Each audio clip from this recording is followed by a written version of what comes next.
Atos 21, de 1 a 6.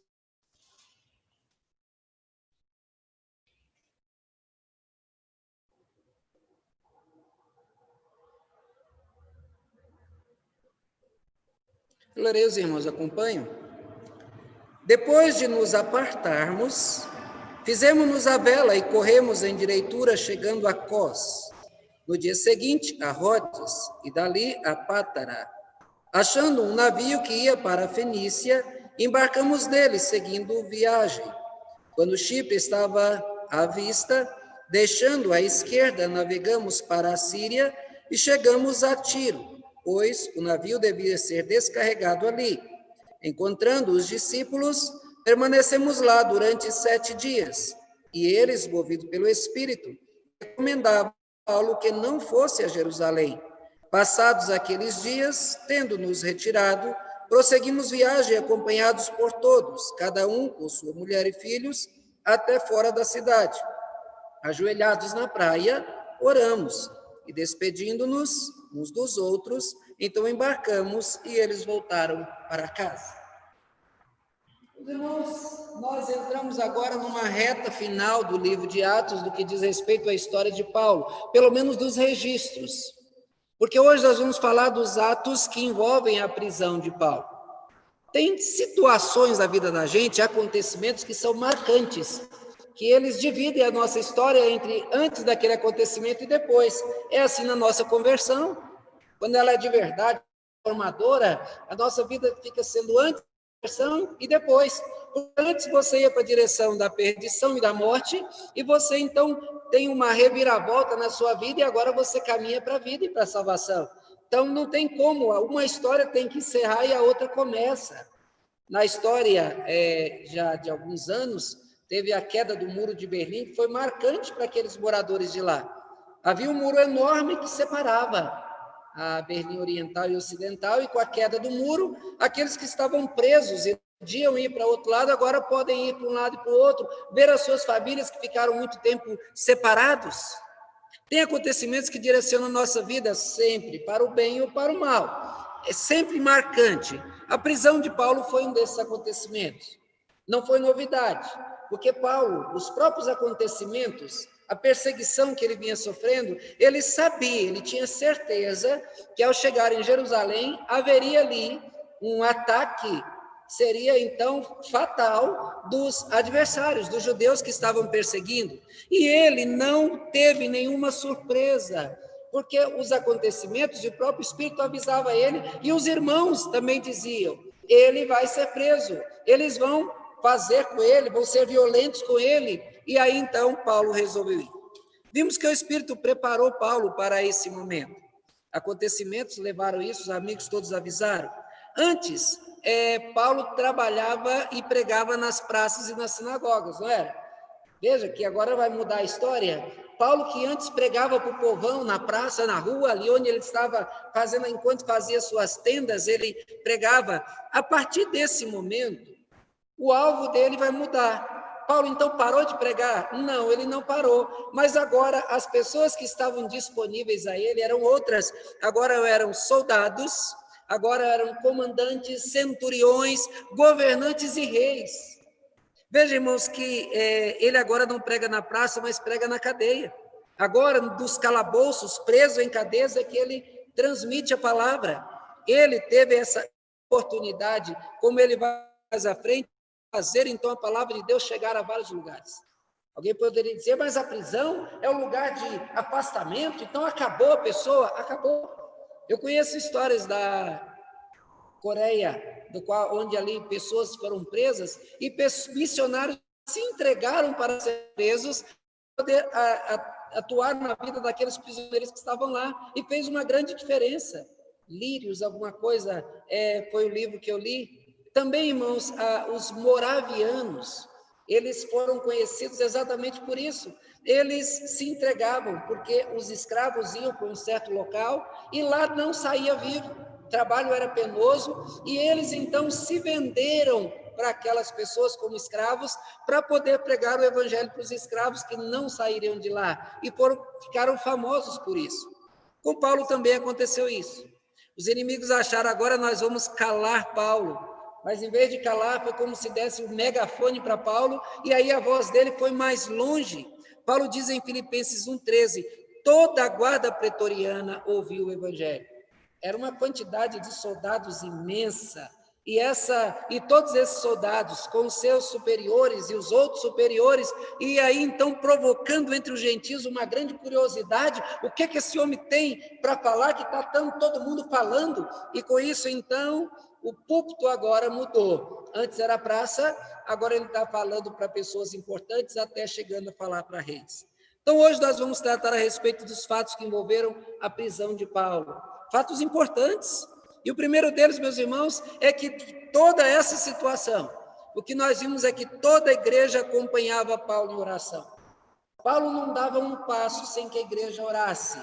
Meus irmãos, o finalzinho do texto diz que, acompanhados por todos, cada um com sua mulher e filhos, até fora da cidade, ajoelhados na praia, oramos. Aqui a igreja está orando. Ela não deixou o seu líder sozinho. Meus irmãos, a liderança ela é cercada de desafios. E esses desafios são mais pesados para o líder. E a vida de Paulo confirma isso. Paulo sofreu opressão maligna. Ele sofreu perseguição de gentios, mas a pior perseguição que ele sofreu foi dos seus irmãos compatriotas judeus, que não deram paz a ele em momento nenhum. Todo o seu ministério foi marcado por perseguição desde os primeiros dias. Ele esteve sempre cercado de pessoas que queriam matá-lo. Os seus compatriotas queriam vê-lo morto. Nas igrejas não era diferente. Paulo chegava numa cidade, pregava o evangelho, um grupo de pessoas se convertia, logo no meio daquele grupo levantavam pessoas questionando o apostolado dele, a autoridade espiritual dele, a doutrina que ele pregava, querendo então trazer uma nova doutrina. Ele tinha que falar muito. Ele tinha que ensinar muito, ele tinha que se dedicar muito, porque quando ele fosse embora, levantariam outras pessoas com doutrinas falsas, e sempre as doutrinas falsas, elas são agradáveis. As doutrinas falsas, elas são fáceis de viver. O cristianismo não é fácil. O cristianismo é feito de negação. Você tem que matar a sua natureza terrena, e aí então vem a doutrina falsa e diz, não precisa ser tão rígido. Você pode ver que quando uma igreja se afasta de Deus, ela fica bem permissiva, tudo pode, nada é proibido, as pessoas, o importante é ir na igreja, cantar, dizer que está apaixonada por Deus e tudo aí. Paulo, ele sofreu perseguição, principalmente nesse sentido, dentro da igreja. Paulo sofreu de pressões internas. Paulo era um pecador como você e eu. E Paulo, ele não escolheu, como muitos líderes querem parecer santos, Senhor dos senhores, né? Que aí são inquestionáveis, ninguém pode. Paulo, ele diz o seguinte lá em Romanos 7, porque não faço o bem que prefiro, mas o mal que eu não quero, esse faço. Ao querer fazer o bem, encontro a lei de que o mal reside em mim, porque no tocante ao homem interior tenho prazer na lei de Deus, mas vejo nos meus membros outra lei, que guerreando contra a lei da minha mente, me faz prisioneiro da lei do pecado, que está nos meus membros. Desventurado homem que sou, quem me livrará do corpo desta morte? Graças a Deus, por Jesus Cristo nosso Senhor, de maneira que eu, de mim, com a mente sou escravo da lei de Deus, mas segundo a carne, da lei do pecado. Paulo precisava de oração porque ele lutava contra tentações. Ele trazia dentro de si, como todo homem traz, essa força do mal, essa natureza terrena que insiste querendo nos derrubar. Mas Paulo também, ele pediu oração várias vezes. Ele pediu para a igreja que orasse por ele. Depois ele fala, orem por mim. Ele diz, orai sem cessar. E com isso ele quer que a igreja incessantemente ore por ele. Irmãos, oração é como um fortificante para o crente. O crente que ora, ele fica forte. Mas principalmente o líder, saber que a igreja está orando, isso fortifica, porque ele sabe que a igreja está com ele. É como uma pessoa que está cercada de seguranças, ou seja, ele se sente forte, porque ele sabe que ele é guardado por Deus, mas ele também tem a companhia em oração da igreja. É com base na oração que o crente luta e vence. A oração alimenta o espírito e aproxima o de Deus, também aproxima o líder de Deus. que a liderança, muitas vezes, com seus desafios, com as suas pressões, pode fazer o líder entrar em depressão, o líder ficar triste, o líder desistir, como muitos desistem. No caso do líder, ainda é mais importante que as pessoas, elas orem pelo pastor, porque a Escritura diz lá em Zacarias 13:7, fere o pastor que as ovelhas se dispersam. Se Satanás tem os olhos nos crentes, ele tem muito mais atenção ainda no líder dos crentes, porque se ferir as ovelhas, o pastor, as ovelhas vão ficar desestabilizadas, vão ficar sozinhas, e assim elas vão se tornar presas fáceis. Por isso que ele quer, então, o pastor sempre vai ser mais atacado. A liderança, presbíteros, pessoas que estão à frente do serão. O pastor precisa também de oração e da compreensão de todos. Estou falando há cerca de 10 minutos aqui, vocês todos estão calados. Pelo muito falar que vem os tropeços, não é? Pois a palavra é uma das ferramentas do pastor. Então, quanto mais o pastor fala, mais trabalha, mais o pastor fala. E no falar, nós temos o controle do que está aqui, que está no coração. Mas uma palavra dita com a boa motivação, uma palavra falada com um bom propósito, pode, por conta do teu coração, da situação que você está vivendo, ser compreendida de maneira errada. Em vez de ser uma palavra que como sendo uma palavra dada para o seu bem, você a recebe como sendo para o mal, para te magoar, para te ferir.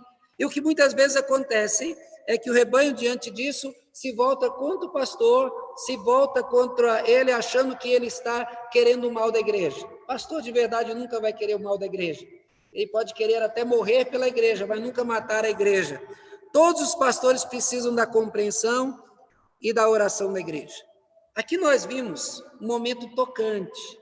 Paulo caminhando para Jerusalém, ele já tinha dito lá atrás para a igreja de Éfeso, vocês nunca mais vão ver o meu rosto. E aí então junta todas aquelas pessoas e elas colocam o joelho no chão e elas oram pelo pastor junto com o pastor.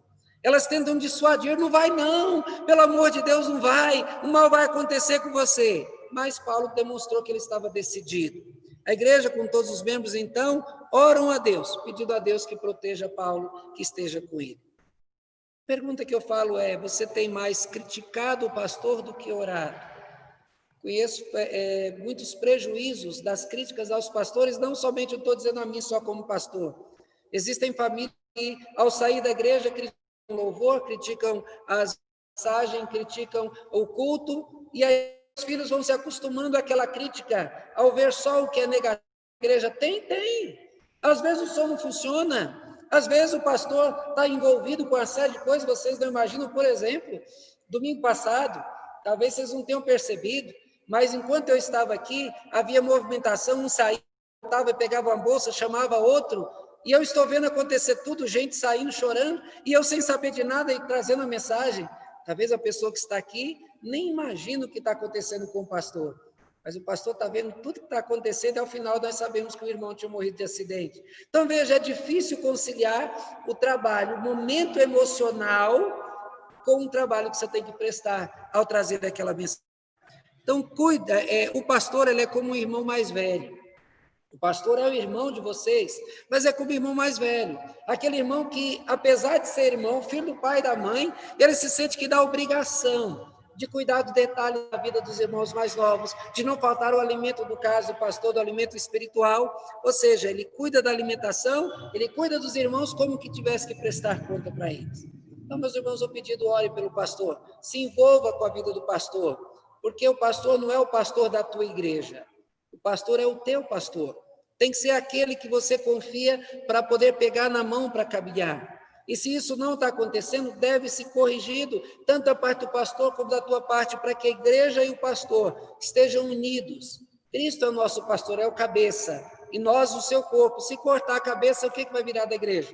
Se o pastor está aqui para trabalhar Cristo, e se ele não tiver esse contato, essa proximidade, de dividir a sua vida com a igreja, e a igreja dividir a vida com ele, então o trabalho pastoral não vai para frente. Ore pelo pastor e se envolva por ele. Então, essa é a primeira lição. A segunda lição do capítulo, do versículo 7 ao 19. A boa vontade da igreja, ela não dissuadiu Paulo. Meus irmãos, existem algumas palavras que, cabeça dura, quer dizer o quê? Hã? Mula empacada. Quer dizer o quê? É aquelas pessoas que a gente domina, são pessoas que não mudam da sua posição. Quando ela bota a cara para aquele lado de lá, é para aquele lá, finca o pé, mesmo sabendo de risco, de consequência, vai, porque está determinado aí. Eu não conheço ninguém que é desse jeito, né? Mas tudo bem. Assim, mas essa é uma questão. Assim era Paulo. Paulo, ele entendeu que seu ministério primordialmente era entre os gentios. Ele queria pregar para os gentios e havia um grande desafio de ir a Roma.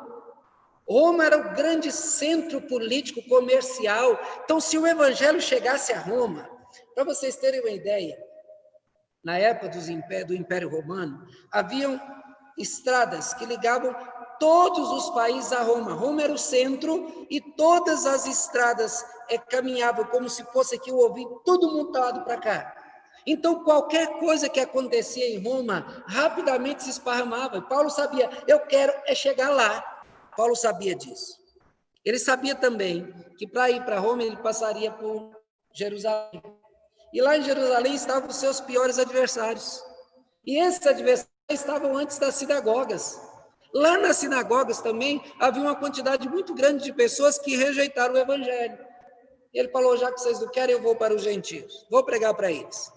No seu ministério, ele enfrentou situações de perigo. Nós vimos aqui, os artesãos insuflaram a multidão, porque lá em Éfeso tinha lá o templo da deusa Diana, e aí, como as pessoas se converteram, deixaram de comprar os nichos da Diana, os enfeites, né, igual lugares onde tem aqueles centros de romaria, tem muita gente que vive de vender cordãozinho, estátua, essas coisas assim, lá em Éfeso também. E aí, como diminuiu o comércio, eles insuflaram a multidão e por pouco Paulo foi morto ali. No texto aqui, diz que quando concluir a viagem, chegamos então a Ptolomaida, onde saudamos os irmãos e passamos um dia com eles. No dia seguinte partimos e fomos para Cesareia e entramos na casa de Filipe, o evangelista, que era um dos 7, e ficamos com ele. Tinha 4 filhas que profetizavam. Paulo nunca fugiu de risco nenhum. Ele ia para trabalhar e ia até o final. Aqui então ele chega como um cão perdigueiro que não sai do rastro da sua presa, ele caminhava por locais variados e onde achava discípulos, ele parava, ele pregava, ele orava e continuava a sua caminhada. Chegou em Cesareia e foi hospedado na casa de Filipe. Quem que era Filipe? Que às vezes no relato bíblico a gente passa por alguns nomes assim e a gente nem percebe quem era esse Filipe. Eu diz aqui, esse Filipe era um dos 7. 7 quem? Que 7 é esse? Dos 7 diáconos. Vocês se lembram lá que foram eleitos diáconos? Estevão tinha sido morto, outros haviam se dispersado, abandonado a fé, mas Filipe não. Filipe continuou fiel. Filipe, depois da morte de Estevão, ele, aquela esparramada dos crentes, ele foi parar em Samaria, e lá começou uma igreja, um trabalho que estava, como diz o pessoal hoje, bombando. E Deus então pegou Filipe e levou lá para o deserto, para que ele pregasse para o eunuco da rainha de Candace. De lá então, em vez de ele voltar para a igreja lá em Samaria, ele foi para Cesareia. E aqui então Paulo, na sua viagem de volta, está lá. Filipe é o evangelista que cuida ali então daquele trabalho. Então, esse é o Filipe. E aí, então, diz o texto que ele tinha 4 filhas que profetizavam. Irmãos, filhos de pastor é uma bênção, principalmente quando eles são ativos. Quando meu pai mudou do Paraná para ser missionário lá na Bahia, ele levou 8 dos 11 filhos. Quando chegava na igreja, enchia a igreja, só ele, né? E era interessante que minha mãe era presidente da SAF, minhas irmãs estavam na liderança da UMP, meus outros irmãos estavam na frente da UPA, e nós, pequenininhos, estávamos na liderança da UCP, era chamada de Liga Juvenil na época. A gente podia fazer reunião no café da manhã, isso era muito bom. A Bíblia diz que é bem-aventurado o homem que tem muitos filhos e que enche deles a sua aljava, é como flechas, ou seja, tem que ter alguém para poder trabalhar com ele. Filipe estava bem armado, ele tinha 4 filhas, não diz que ele tinha filhos, mas as filhas profetizavam. É a mesma coisa do que é profeta hoje, e profetiza, como fala nas igrejas? Não. Veja, meus irmãos, que a palavra profetizar não é, no antigo, aqui nesse texto, adivinhar, falar o que vai acontecer com você, vai casar com esse. Não era essas profecias que se vê hoje nas igrejas. Profetizar é falar a palavra de Deus. Então, o que o texto está dizendo dessas filhas de Filipe é que elas eram pregadoras, elas pregavam o evangelho. Aqui a gente vê mulheres pregando. Ué, pastor, mas então por que a igreja presbiteriana não reconhece pastora? É porque nós não estamos dizendo que elas eram pastoras. O pastor era Filipe, mas elas pregavam. Como que aqui muitas vezes mulheres já pregaram em programações da igreja. E as mulheres também podem e são, quando elas são dispostas a fazer, elas podem fazer um trabalho muito importante para a igreja. Essas mulheres trabalhavam. O Filipe, ele também era um excelente pregador. Quando ele pregava lá na cidade de Samaria, um monte de gente pregava. A gente, com certeza, ele tinha esse mesmo trabalho, esse mesmo desempenho lá em Cesareia. É interessante que o livro é Atos dos Apóstolos, não é? Mas veja que interessante que um diácono teve o seu nome, o seu trabalho registrado no livro dos Atos dos Apóstolos, que ele fez um grande trabalho. Mas também o trabalho dessas 4 moças foi registrado, por quê? Porque as 4 também faziam um trabalho que era importante.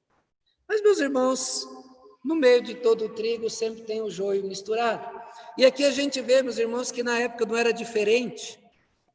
Aqui apareceu também um profeta que gostava de chamar a atenção para si, e a gente vê nas igrejas esparramado de muito grande disso. Diz que, sabendo então que Paulo estava a caminho de Jerusalém, desceu da Judéia um profeta chamado Ágabo, e vinha ter conosco, ao vir ter conosco, tomando o cinto de Paulo, ligando com ele as mãos, diz: isso o Espírito Santo diz, que os judeus de Jerusalém para o dono desse cinto e entregarão na mão dos gentios. Nós já temos esse tipo de profeta. Esse tipo de profeta fala sempre de coisas óbvias. É como aquelas mulheres que ficam lendo mãos. Você está atrás de um homem, a solteirona não está com a aliança no dedo, você está querendo um homem, mulher, você adivinhou. Claro. Então eles falam coisas óbvias. Antes, lá no passado, a gente se lembra que ele profetizou que haveria uma seca. Imagina você, um profeta, vai lá no Nordeste e diz para ele: os nordestinos, lá no Cariri mesmo, naquele lugar, vem uma grande seca. Eles vão dizer: novidade.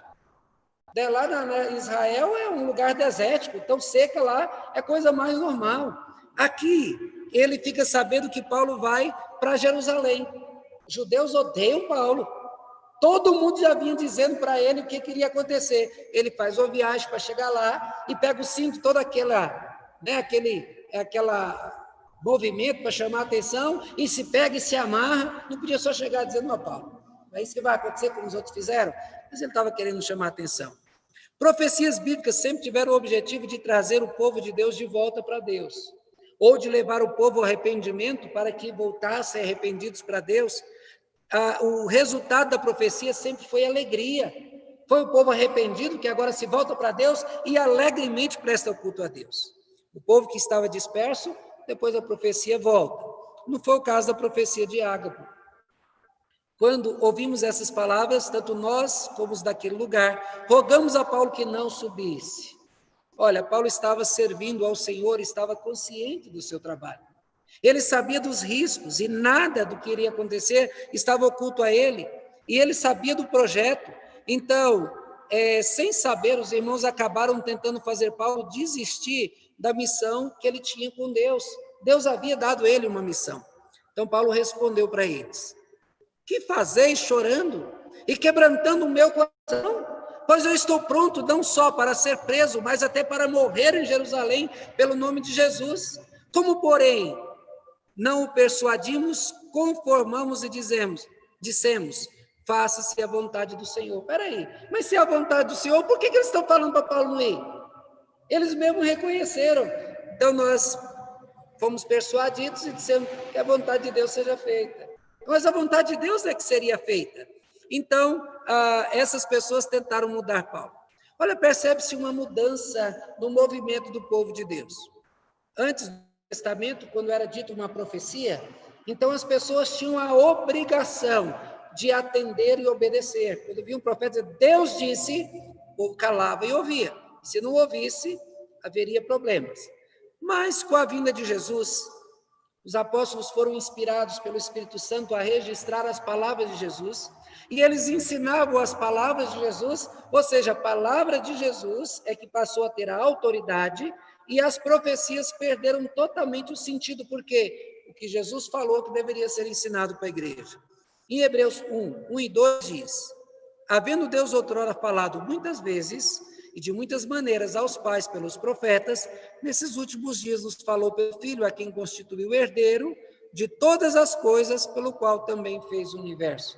Ou seja, percebe que o movimento é totalmente diferente do anterior. Aqui, um movimento extra-eclesiástico, porque a autoridade da igreja era os apóstolos, mas existe lá alguém querendo ter autoridade maior do que os apóstolos, ele então viaja para chegar e dizer coisa óbvia para Paulo.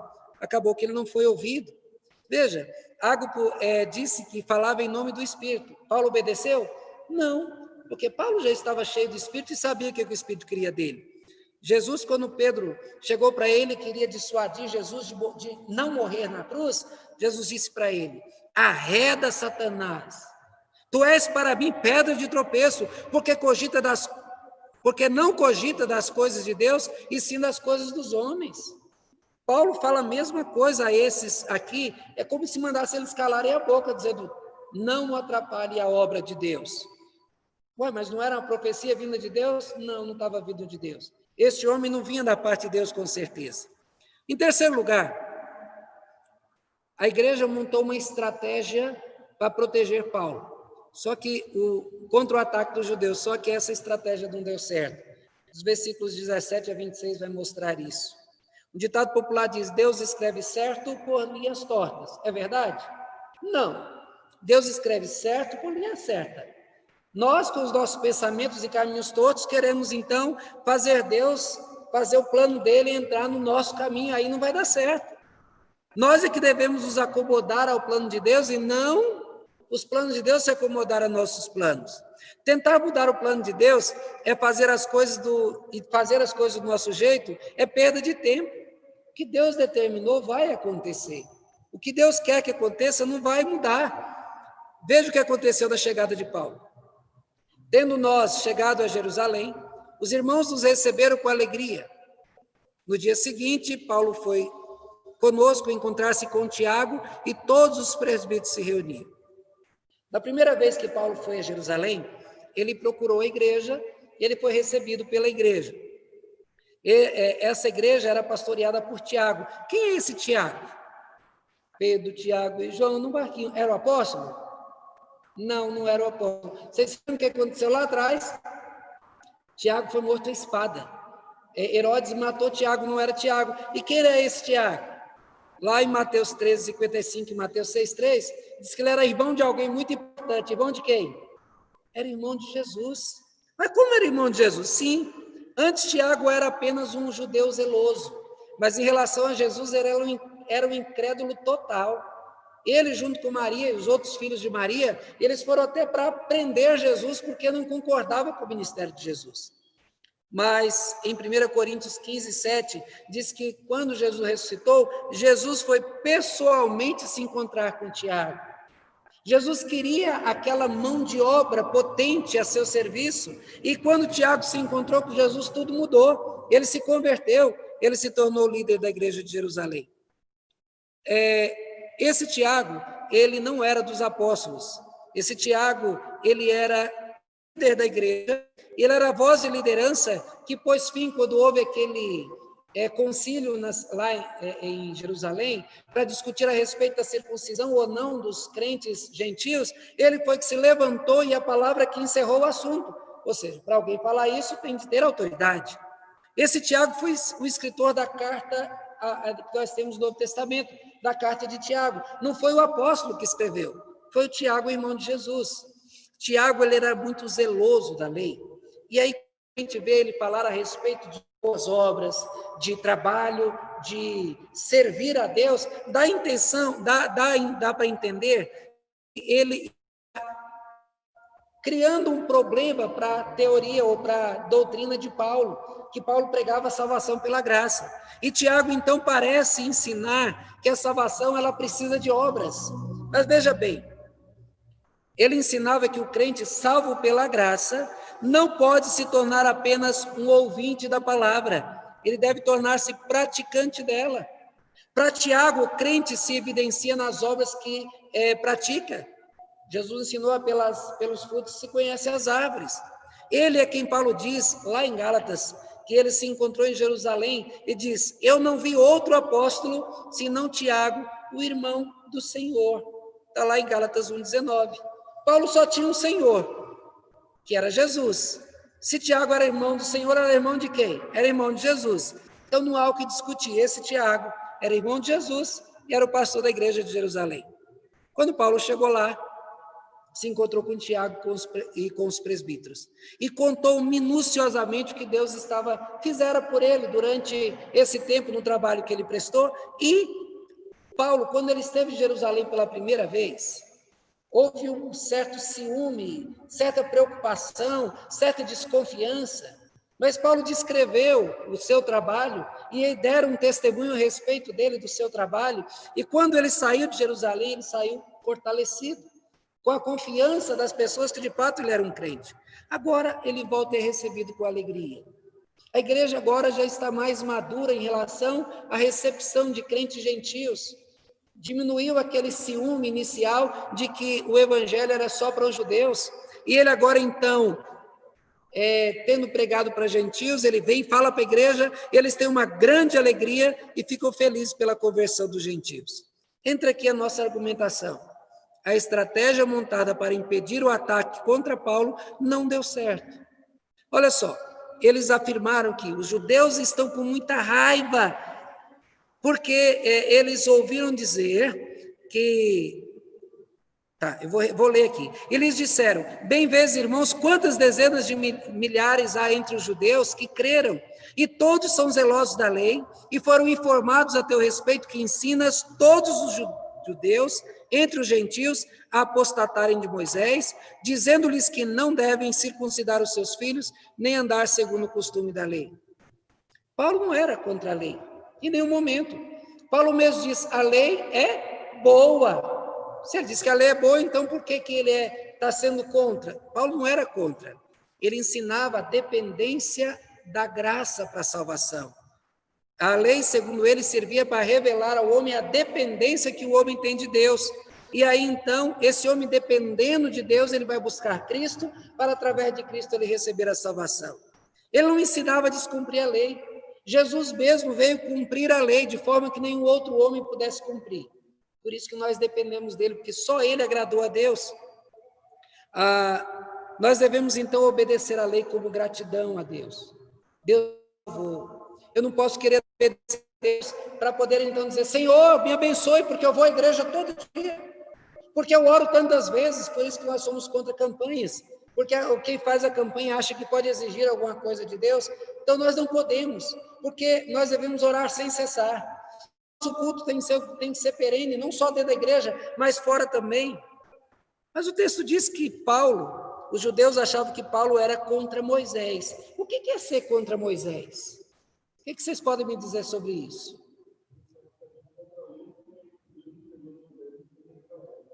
Quem escreveu os 5 primeiros livros da Bíblia? Foi Moisés. Então, o que eles estão dizendo que Paulo era contra Moisés, estão dizendo que Paulo é contra tudo aquilo que foi escrito, é contra a Bíblia. Todos os ensinamentos bíblicos é contra as escrituras sagradas. A informação que eles receberam foi errada. E isso levou à reação violenta. Daí a preocupação dos irmãos. O que se há de fazer, pois?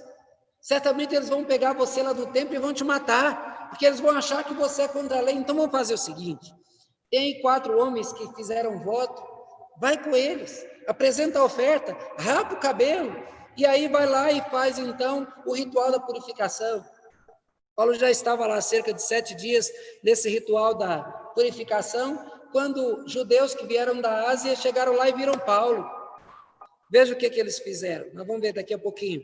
Eles foram lá pegar Paulo, fizeram um grande escarcéu. Mas o texto mostra que a estratégia deu errada. Não adiantou rapar a cabeça, fazer voto, porque foi descoberto. Os irmãos estavam preocupados também com os gentios. Disseram, olha, nós, quanto aos gentios, nós já transmitimos a decisão lá do concílio. Eles se esqueceram que Paulo que foi o responsável por levar a decisão do concílio. Então, aquelas crentes, gentios que estavam com Paulo, já haviam sido preparados e já obedeciam a decisão. Por último, meus irmãos, nós vamos ver que os inimigos foram ágeis no seu ataque. O texto diz, quando já estavam para findar os 7 dias, os judeus vindo da Ásia, tendo visto Paulo no templo, alvoroçaram todo o povo e agarraram e gritaram, israelita, socorro!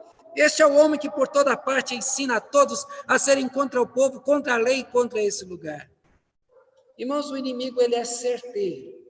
Ele sabe o jeito de atacar para poder fazer o seu ataque chegar e matar, então, a pessoa que ele quer matar. A sua tática é insuflar a multidão e fazê-los crer que o seu inimigo é inimigo deles também. Eles gostam de fazer a pessoa sentir desprotegida e atacada. A multidão descuidada, ela toma rapidamente partido, mesmo ouvindo uma mentira, porque eles acham que com esse ânimo todos eles vão se defender e defender então do ataque de inimigos que vêm de fora. No final, a multidão faz barulho sem mesmo saber o motivo da confusão. Aconteceu isso lá em Éfeso. Isso aconteceu na cidade, também dos inimigos motiva. Existem adversários dentro da própria igreja, também vai ser. Tipo, cuidado, porque estão atacando os homens, estão atacando as mulheres, vamos então nos defender. Temos que tomar cuidado quando ouvimos assim, porque, irmãos, não dá para ser crente e atacar os próprios crentes. Então, quando você for movido a se defender de um irmão, pare para pensar. Satanás está por trás querendo te enganar, como aqui esses homens fizeram. Porque se o pastor está te atacando, aí está errado. Se o irmão presbítero está te atacando, está errado. Se uma mulher está te atacando, ou o jovem está atacando, está errado. Pare para pensar que Satanás está por trás querendo enganar. O inimigo, ele sabe mexer nas nossas emoções para poder fazer com que nós nos defendamos dos nossos próprios irmãos. Jesus diz que nem Satanás se divide, que essa é a melhor maneira de se destruir. Mas ele sabe atacar a igreja. Lembra lá da época de Balaão, quando Balaão foi pago para amaldiçoar o povo de Deus, ele disse, não pode amaldiçoar aqueles que são abençoados por Deus. Contra o povo de Deus não vale encantamento. Mas o que foi que ele ensinou? A gente não pode amaldiçoar, mas tem outro jeito. Eles estão lá na divisa, os soldados longe das suas esposas. Vamos fazer o seguinte, aproxima deles lá, com mulheres bonitas que se oferecem para eles, porque se eles pecarem, eles vão afastar de Deus. Ofereça banquetes para eles, porque aí eles vão se aproximar e aí vão beber e vão se prostituir, aí eles vão se afastar de Deus, e assim houve a morte de mais de 23 mil homens. Então veja, Satanás, ele tenta fazer isso, ele toca nas necessidades, ele sabe as nossas fraquezas. Eles vieram também afirmando mentira. Esse homem ensina por toda parte a serem contra o povo de Deus, contra a lei, contra esse lugar. Como assim? Se Paulo falava do povo de Deus, dizendo que eles têm zelo, ele falava da dor no seu coração dos judeus que não tinham entendimento da palavra. Ele falava do tempo com saudade. E aqui, porque eles viram com gentil, ele colocou até gentil dentro do templo, que era proibido isso aí, era mentira. Então veja, afirmando com essas mentiras, eles queriam destruir, fazer as pessoas fazerem mal a Paulo. Toda essa artimanha, diz o texto, agitou toda a cidade, e havendo concorrência do povo, agarraram a Paulo, arrastaram-no para fora do templo, e imediatamente foram fechadas as portas, procurando eles matá-lo. Ai, que povo santo, né? Aí eu estou doido para falar mentira, peraí, vamos lá fora. Pode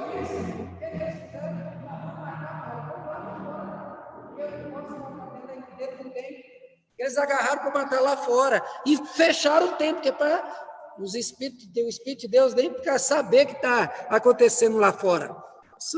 E aí eles começaram a bater em Paulo. Soco, chute, pesada, martelada, paulada, o que eles tinham na mão, o que eles podiam fazer, eles começaram a bater. Esse povo se fez júri e juiz. Eles pegaram, arrastaram, espancaram e fizeram como fazem muitas pessoas, até pela internet. A gente vê muito isso.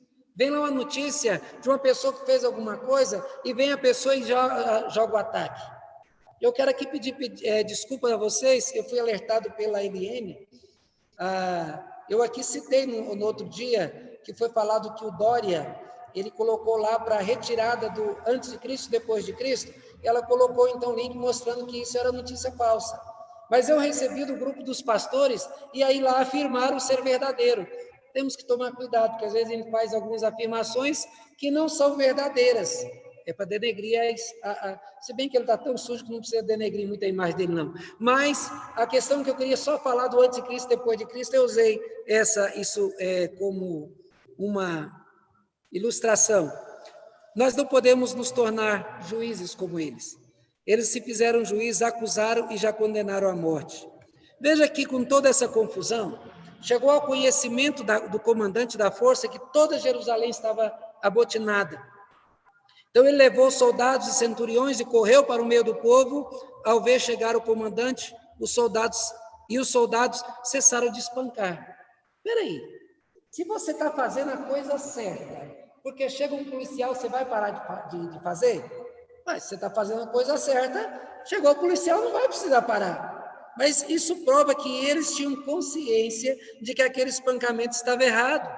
Aí então o comandante da guarda quis saber de Paulo, quem é você, o que é que você faz? Mas o povo gritando, ele pegou Paulo então e levou Paulo, e Paulo para subir as escadas precisou ser carregado. Paulo foi duramente espancado, sofreu na mão deles. Os soldados tomaram Paulo nas mãos, os seus algozes, e o levaram dali. O comandante então quis saber o que você é, por que as pessoas estão com raiva de você. E aí então ele falou, você é daquele cara lá, daquele egípcio que comandou? Ele falou, não, eu sou um cidadão daqui, eu sou um judeu. E aí não disse, me dê a palavra. Meus irmãos, é muito duro ser espancado pelos próprios irmãos. Tem uma palavra em latim que eu decorei até hoje, eu sei, que diz assim, quoctu brute filimi. Sabe alguma coisa que pode dizer isso? É quando o imperador de Roma começou a ser chutado no Senado, e quando ele olhou para o lado estava Brutus, que era o filho de criação dele. Então ele olha e diz assim, até você, Brutus.